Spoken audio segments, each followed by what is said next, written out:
መሐመድ የሚለውን እንጠይቀው። ኦኬ ከአሁን ልደውልለት ለራሱ ቤልትን መሪም እንዳታሳይሽ ተስፍዬ ዋርኒንግ እንዳይሰጥክ። ችግር የለም።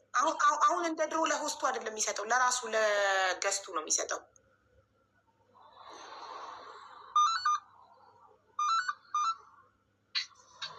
ሄሎ ከድር ወይ ወጣ በኔትወርኩ ያ አይ ስራ እንትን ድሮይ ነው የሚጠይቁ ነገር አለ ስላለው ነገር የሚጠይቁ መሐመድ የሚጠይቅህን ነገር መልስለት። ጠይቀው መሐመድ አሁን ዲል አድርገዋል ያልከውን ጠይቀው። ይኸው ወንድም ሳይወጣ አስገቢኝ ብዬሽ ነበር ያልከኝ። እየሰማው ነው። ከድር የምጠይቅ ነገር ምን መሰለህ?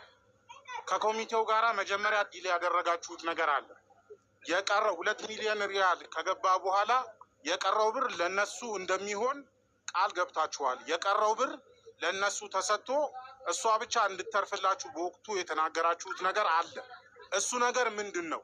2 ሚሊዮን ሪያል ከገባ በኋላ እዚህ ያለው ገንዘብ ወደ እነሱ እንዲላክ ይፈልጋሉ። እየሰማኝ ነው?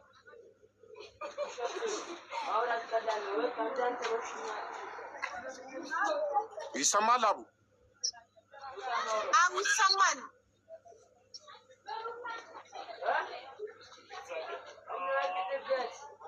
አንተ መሐመድ አንተ ሚውት አድርግና ተስፍሽን ገረው አንዴ አንተ ሚውት አድርግ። ያንተ ነው ከድር እዚህ ከኮሚቴው ጋር ይሰማላ። ከኮሚቴው ጋር የተነጋገራችሁት ነገር ምንድን ነው?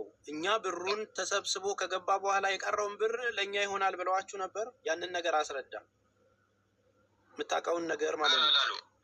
ያሉት ምንድን ነው ያሉት? ምንድን ነው ይብዛ ይነስም ልጅቷ ከወጣች ይሄ ብር መጨረሻ ላይ ምን እንትን ማለት እንወያይበታለን ነው የተባለው ማለት ነው እንጂ ላኩልን ምናምን አላሉ።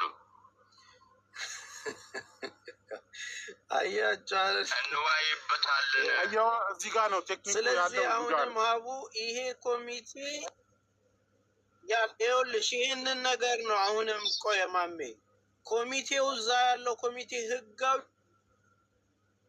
ውክልና ያለው ኮሚቴው ነው። እኛ አስተባባሪ ነን። አሁንም ለዩት። እሺ ኮሚቴው መጥቶ የተነጋገሩበትን አግባብ መናገር መቻል አለበት። አየሽ እኛ ብሩ እንዳይወጣ ወግመን ያዝናቸው ቤተሰቡንም ጭምር ማለት ወግመን አንድ ብር ከወጣ እያንዳንዱ ነገር ወደ እናንተ ነው የምንመጣው ብለን ማለት ነው። አየሽ ከተረፈው 9 ሚሊዮን ብር እንደተረፈ ያውቃሉ። ሆልድ ያደረገው ኮሚቴው ምን ሆኖ ነው የተፈጠረውን ነገር መናገር አለባቸው። ይሄ ለህዝቡ ማስተማሪያ ነው። ህዝቡ ይኸውልሽ አንገቱን ሀብሉን ወርቁን መሬቱን ሸጠው ነው የተባበረው። ገባሽ አይደል? 2 ወር ሙሉ ቁጭ ብለን እንዳይወጣ ስለምንጠይቃቸው ያወራችሁት ነገር ካለ አሁኑኑ ተናገረው። አንተም ብትሆን ከድር እኔ ለአንተም አልመለስም። ገባ አይደለ? የተሰበሰበው ብር ላይ ምንድን ነው ያወራችሁት? መጀመሪያ እንዴት ነው ዲል ያደረጋችሁት? ከኮሚቴው በለው ከወከላችሁት ሰውዬ ጋር ምንድን ነው እያላችሁ ያለው? ምንድን ነው ስምምነት ያልተፈጠረው? በአንድ ነፍስ መቀለድ አያስፈልግም። ተግባባን አይደል? ስለዚህ ያለውን እውነታ ኮሚቴው ጋር ያለው ይሄ ነው የተፈጠረው፣ ይሄ ነው የሚያናግሩት እናንተን ነው አይደል? መቼም እኛ አይደለንም፣ ቤተሰቦቹ እናንተ ናችሁ። የተፈጠረውን ነገር ግልጽ አድርገህ ንገራቸው። ሙባረክ ጥያቄ ያለክ ለከድር ማለት ነው። ዛሬ የከድር እህት እንዴት እንዳለች ሰምቼ መጥቼ ወደ አቡ ሾክ ያደረኩት እኔ ነኝ። ሁሉ ሰው መቼም አንድ ላይ ኮሚቴው እንደዚህ አይልም። ማን ነው ለከድር ደውሎ የቀረውን ብር እንነጋገራለን ያለው? አንድ ማን ነው? ከውስጡ አንድ ሰው ይሆናል። አንዱ ሰውዬ እዚህ እንዲመጣ ማን ነው እንነጋገርበታለን አለ። ሁለተኛው ደግሞ 13 ሚሊዮን ነው የቀረው የሚለውን ሰምተን ነበር። አሁን ደግሞ 9 ሚሊዮን ተባለ። ይሄ ሁለቱ ቢብራራለን። ይቅርታ ምን አለ ምን አገባ ልትሉ ትችላላችሁ። 1-2 ብዬ 20 ሺህ ብር ሰጥቻለሁ። እንዳንድ ኢትዮጵያዊ መጠየቅ መብት እንዳለኝ አሊባ ነግራኛለች። በዛ አልመጣም። 20 ሺህ ብር አሚራ ቤት ካስታወሳችሁ ጌም አቋርጬ ያዘግታችሁ መጥቼ 20 ሺህ ብር ሰጥቼ ከ1 ሰዓት በላይ እዛ ቁጭ ብያለሁ። ስለዛ አንደኛው ጥያቄ 13 ሚሊዮን ነበር ቀረ የተባለው።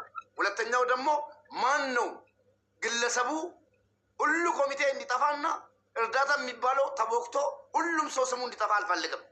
አንድ ሰው ይሆናል ተልኮ የመጣው መጥቶ ከራሱ ላይ እንዲያወርድ ማን ነው እንነጋገርበታለን።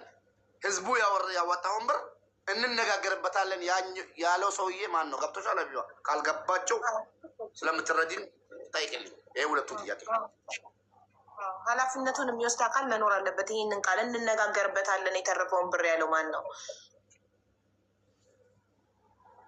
አሁንም ምንም ማደባበስ አያስፈልግም። አቡ እንነጋገርበታለን አይደለም እንነጋገር። ይኸውልሽ አንድ ነገር ልንገርሽ።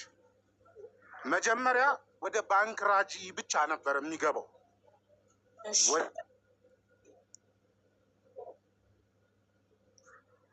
ወይኔ መሐመድ ተቋርጠት ነበር። መሐመድ ወደ ባንክ ራጂ ነበር የሚገባው ስለሆነ ነው። እየደወሉብኝ ስለሆነ ነው። አትደውሉብኝ። የሚደውሉብኝ ሰዎች አውቃቸዋለሁ። አውቆ ነው የሚደውሉት። ስለዚህ ይኸውልሽ እምልሽን ስሚ። ወደ ኢትዮጵያ አካውንት እንዲገባ ያደረግነው ባንክ ራጂ ላይ የሚገባውን አፕዴት ቶሎ ቶሎ አልነግር አሉት። ጊዜው እየገፋ ሄደ። የቀራት 1 ወር ነው ልትሞት ተብሎ እኛ በየቀኑ 58 ቀን እየገባን ብር እየሰበሰብን አፕዴት አይነግሩንም፣ ይለጠጣሉ። ምን አረግን? ወደ ባንክ ራጂ አይግባ፣ ወደ ኢትዮጵያ ንግድ ባንክ ብቻ አስገቡልን ብለን ህዝቡን ለመንን። ጎረፈ ብሩ። ወንድም ካሊድ እድሜውን ያርዝመው። ወንድም ካሊድ ኢትዮጵያ ውስጥ የገባውን ብር ለመንግስት አሳውቀን ሸራተን መግለጫ ሰጥተን መንግስት ተባብሮን ሂደን ብሩ ተቀየረ። ቅድም የላኩልሽ ገንዘብ 1600 ምናምን ሪያል ከኢትዮጵያ ተቀይሮ ሄደ። 1.6 ምናምን ሪያል የላክልኝ ላይ የሚያሳይ ለምን እዛ ባንክ ራጂው ጋራ የገባ ሌላ ብር ስለነበረ ከሱ ጋራ ሲደመር 2 ሚሊዮን ሪያል ስለሚሆን ማለት ነው። እነሱ በሙሉ ብሩ በባንክ ራጂ ገብቶ ከዛ ላይ 2 ሚሊዮን ከፍለው ሌላውን ሊያስቀሩ ነበር። አለቀ። ይሄ ነው ሀሳባቸው። ኢንፎርሜሽን ሆነ ሁሉን ነገር መናገር አልወድም። የማይሆን ነገር አምጥቼ ነግሬሽ አላውቅም። ባለፈውም 7 ልጆች እዚህ ጋር ዱባይ ላይ የሚሞቱ አንቺ ነሽ ከአቅሜ በላይ አድርጎት ማለት ነው። ሌቦች ከአቅሜ በላይ ሲሆን ወደዚህ ወደ ጎጥ ወደ ምናምን ሊወስዱ ሲፈልጉ ቀጥታ አንቺ እጅ አስገብቼ ልጆችን ካላህ በታች ያተረፍሽው አንቺ ነሽ። አንቺ ስለላክሽኝ ነው ዝም ያሉኝ እንጂ እዛን ቀን መንገድ ላይ ይበሉኝ ነበር። እውነቱን ነው የምነግርሽ። ግን እዚህ ላይ ስላለው አንቺም ስላለሽበት ነገ ስማችን ይጠፋል በሚል ነው ዝም ያሉት። ብዙ ተከታዮች ስላለሽ ዛሬ የሰማውን ነገር ተስፍዬ በጣም ወላሂ በጣም ነው የምወድህ። ወላሂ አላህ በሚያውቀው በጣም ነው የማከብረው። አላህ በሰላም ያሳድረኝ ማለት ነው። ምንም አይነት ችግር ከአንተ ጋር የለኝም። እንዳለህበት አውቃለሁ። ግን ቅድም ትንሽ ዝም እንትን ሙቤ ሪከርድ ከተደረገ በኋላ ስላልከው ይቅርታ። የልጅቷን ድምፅ የልጆቹን ድምፅ ላሰማ እችላለሁ እዚህ ላይ ማለት ነው። አሁን ያው እስር ቤት ያሉትን ልጅቷ ጭንቅላቴን ለማካበድ ወይ ለማጭበርበር አይደለም። እኔ ሴት ልጅ ስትጎዳ አላህ ይውዳኝ አልፈልግም። ሀቢባን የምወዳት በዚህ እንጂ ምንም ነገር አድርጋልኝ አታውቅም። እንደውም ሀቢባን እየወቀስኳን ነበር መጀመሪያ ጊዜ ህዝቡ ሲወቅሳት አይቼ ትንሽ ፎሎም ቢሆን እሸክልበታለሁ ብዬ እየወቀስኳን ነበር እውነት ለመናገር። ያው እሷ ግን አላየችውም። ቶሎ አነሳው ቪዲዮቹም ማለት ነው። ምንም በማያገባኝ ማለት ነው።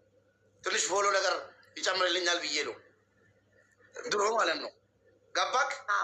ወላሂ አይቻት እቺ ሰው ምን ስለሆነች ነው ዝም ብላ ቁጭ ብላ 4000 5000 ሰው የሚቀመጠው ብዬ ሳገናዝብ ገብቼ አቡዬ እንደዚህ አትመስይልኝም ይቅርታ ብዬ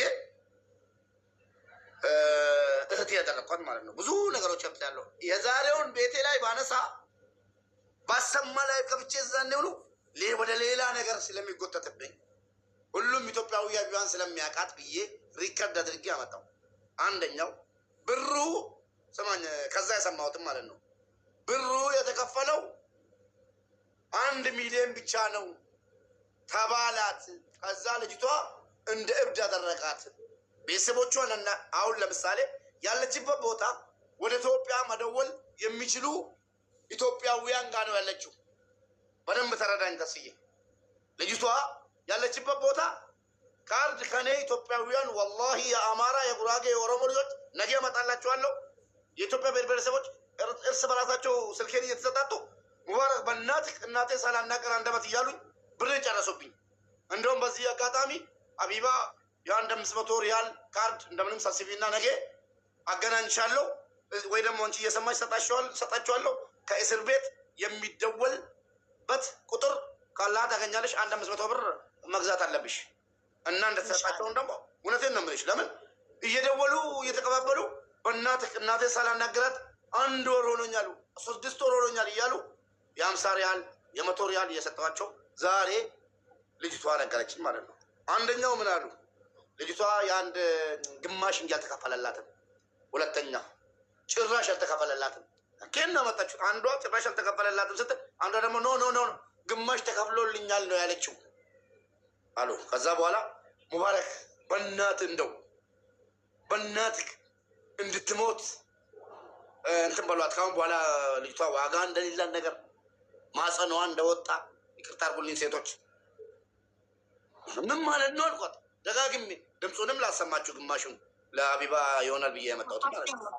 ልጅቷ በጣም ደክማለች፣ እንድትሞት ድምፁን ሁላትና ብትገደል ይሻላል ከዚህ ሁሉ እያሉ እያለቀሱ ነው ያናገሩት። ልጆቹን አምጣልን ካላችሁ ሀቢባ በምትኖርበት ሰዓት ቀጠሮ 9 ሰዓት እንደሆነ ልጆቹን ቀጥታ ዳይሬክት ይዤላችሁ መጥቼ ከአፋችሁ ከፈለጋችሁት ብሔር ከፈለጋችሁት ኢትዮጵያዊ ሴቶች አሰማችኋለሁ ማለት ነው። ደነገጥኩ። እኔ ከአሁን በፊት እዚህ ጋር ያየሁት ቪዲዮ እናመሰግናለን ኢትዮጵያውያን ምናምን ሲባል ወጣለች። አልሐምዱሊላህ እንኳንም ረዳዋት ብዬ ነው ዝም ያልኩት። ዛሬ ግን ልጅቷ ማንም ኤምባሲም ሂዶ እየጠየቃት አይደለም። ይኸው ከዛ የተባለው ኤምባሲም እየጠየቃት አይደለም ቢባል ሰው ለምን አብዳለች ልጅቷ። ብርድ ልብስ ተሸፋፍና ነው የምተኛው። እንዳለ አጥንቱና እያለቀሱ በእናታችሁ ኢትዮጵያውያን እንድትሞት ድምፅ ሁኑላትና ይግደሏት፣ ወላሂ ይግደሏት አለች ደጋግማ ማለት ነው። ስለዛ ዝም ማለት የለብንም። ቴንኪዩ ሀቢባ፣ ቴንኪዩ ተስፍዬ ስለመጣ